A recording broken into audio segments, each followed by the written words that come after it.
안녕하세요. 조이북 클럽의 조이입니다. 오늘 소개해드릴 책은 단 한 권을 읽어도 제대로 남는 메모 독서법입니다. 네, 왠지 이거를 읽으면 한 권 읽고도 엄청 오래 갈 것 같은 그런 제목 아닌가요? 네, 저자는 신정철 님이신데요. 기존에 메모 습관의 힘, 네, 저도 많이 들어봤는데 읽진 않았던 것 같아요. 네, 이 책에 정말 베스트셀러였던 걸로 기억을 하는데요. 이 책을 쓴 저자이기도 합니다. 하나를 또 내고 그다음에 또 내고 너무 부러워요, 이 능력. 네. 어쨌든 가장 핵심적인 내용만 말씀드리자면 29페이지에 나와 있어요. 요약이 굉장히 잘 돼 있습니다. 그래서 정말 독서를 제대로 하려면 메모를 하면서 읽어야 돼. 그래서 1단계는 책에 메모하기입니다. 내가 내 돈 내산이라면 맘 놓고 줄치고 할 텐데 도서관에서 빌린 책은 그렇게 못 하잖아요. 네, 그래서 저도 내 책인지 아닌지는 책이 지저분하면 저도 엄청 줄을 치면서 옆에다 메모해 가면서 이상하다 하는 거는 물음표 표시해 놓고 중요한 건 별표해 놓고 그렇게 읽어요. 근데 이분은 네. 색깔까지 형광펜으로 표시해가면서 읽으시더라고요. 뭐 노란색, 뭐 파란색, 분홍색. 네, 그래서 중요한 거는 분홍, 모르는 거는 파랑. 네, 그렇구나. 대단하시다. 네, 1단계는 그렇게 되고요. 두 번째는 이제 독서 노트를 써라 얘기하고 있습니다. 근데 저는 책을 좋아하면서 오랫동안 읽어왔지만, 네, 좀 창피하지만 한 3년 정도 된 것 같아요. 독서노트는. 그것도 북클럽을 가입했더니, 네, 독서노트를 주더라고요. 그래서, 그래, 그럼 한번 써보자. 그래서 중요한 문장 뭐 쓰는 것도 있는데, 네, 저는 필사가 싫더라고요. 글씨 쓰는 게 요즘에는, 네, 그냥 타이핑하는 게 더 편하고, 네, 그래서 저는 여기서도 그런 얘기를 해요. 이렇게 직접 필기구를 이용해서 노트에다 쓰는 것도 있고 아니면 온라인에 쓰는 것도 있다. 본인의 취향에 따라서 해라. 네, 저는 약간 믹스해서 쓰고 있는데 간단하게는 노트에 쓰고 문장을 쓰는 것은 온라인상에서 더 길게 많이 내용을 적습니다. 어쨌든 그러면서 떠오르는 생각과 질문을 적으라는 거죠. 네, 그래서 질문을 적을 때도 있지만 더 중요한 건 독서 노트를 다시 읽으래요. 그래서 난 이건 하지 않았는데 저는 영화도 뭐 여러 번 해서 보시는 분도 있는데 아니 다 뻔히 아는 내용을 왜 또 보고 그러지? 네, 그래서 저는 책도 한 번 보고 나서 다시 읽는 거는 좀 별로 안 땡기더라고요. 그래서 제가 유일하게 여러 번 반복해서 읽는 것은 성경책. 그건 정말 볼 때마다 내가 이걸 몰랐구나. 이렇게 하니까 또 읽어도 새롭고 그런데 영화나 다른 책들은 다시 안 보게 되더라고요. 근데 심지어 여기는 내가 쓴 독서 노트를 다시 읽으려니까 그래서 그래?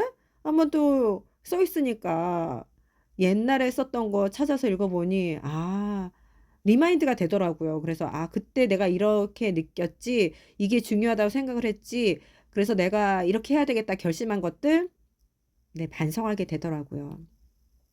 네. 그래서 그런 차원에서는 정말 여기 알려준 대로 다시 읽어봐야 되겠다. 그 생각이 들었고요.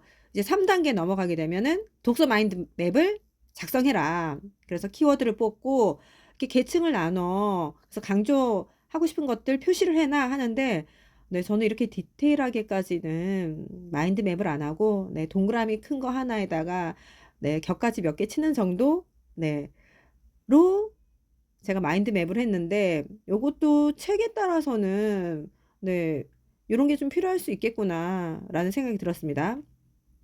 그리고 사실 제가 이 책을 읽게 된 거는 메모 독서로 글쓰기, 글 잘 쓰고 싶어?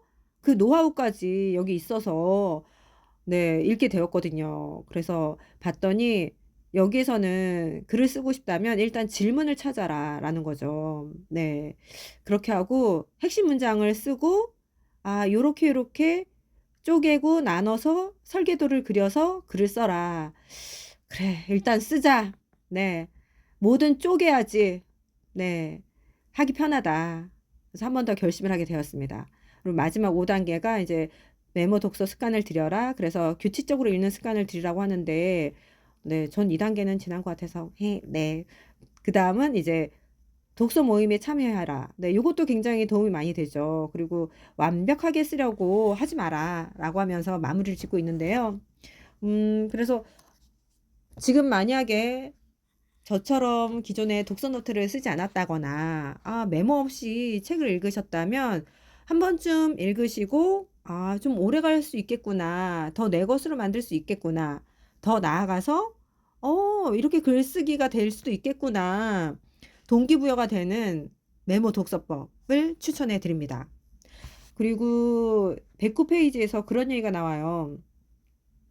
저자 이분은 이카루스 이야기를 보고 굉장히 네 삶에 큰 영향을 받았다 하시는데 제가 그때 이 책을 안 읽어서 저는 그렇게 큰 영향을 안 받았었나 봐요. 근데 저도 이카루스 이야기 막 날개 달리고 그 책은 기억이 나거든요. 근데 그때 별로 읽고 싶지가 않았어요. 그리고 지금도 '아 요게 핵심이구나.' 네 이 책에서는 그렇게 얘기를 합니다. 아티스트가 우리가 예술가 아티스트 이렇게 생각을 하는데 여기서는 이렇게 정의를 내렸더라고요. 기존 질서에 도전하는 용기와 통찰력, 창조성과 결단력을 갖춘 사람. 그럼 아티스트 되는 겁니다. 네. 그래서 본인이 직접 과감하게 도전하고 자신의 존재를 드러내고 새롭고 복잡하고 중요한 가치를 만들어내지 못한다면 네 아무 일도 일어나지 않는다. 그러니까 "성공적인 아티스트가 되기 위해서는 이러이러한 것들을 해라." 그러면서 109 페이지에 또 잘 네 여기다 표시를 해 주셨더라고요. 글자 색까지 다르게 해서. 자신이 만든 것을 파는 법 배우기, 강연하기, 자주 실패하기, 남들을 가르치기, 매일 글쓰기, 다른 사람들을 연결해 주기, 모임 주도하기. 제가 뭐 다른 건 잘 못하겠지만 어떻게 할지 모르겠지만 모르죠. 또 나중에 할 수 있을지도. 근데 '이건 해 봐야 되겠다.' 매일 글쓰기. 글쓰기가 어려운 너에게 그 책 읽고 정말 매일 하루에 하나씩 블로그를 작성해 보자. 그렇게 보고자 결심을 했는데 네. 띄엄띄엄 해 보다 지금 다시 또 매일 글쓰기 다짐해 봅니다. 그렇다면 저도 뭔가 성공적인 아티스트가 될지 어떻게 합니까? 네. 지금까지 단 한 권을 읽어도 제대로 남는 메모 독서법을 살펴보았는데요. 책이 도움이 되셨는지 모르겠네요. 네. 책이 궁금할 땐 클럽으로 오세요. 조이북 클럽.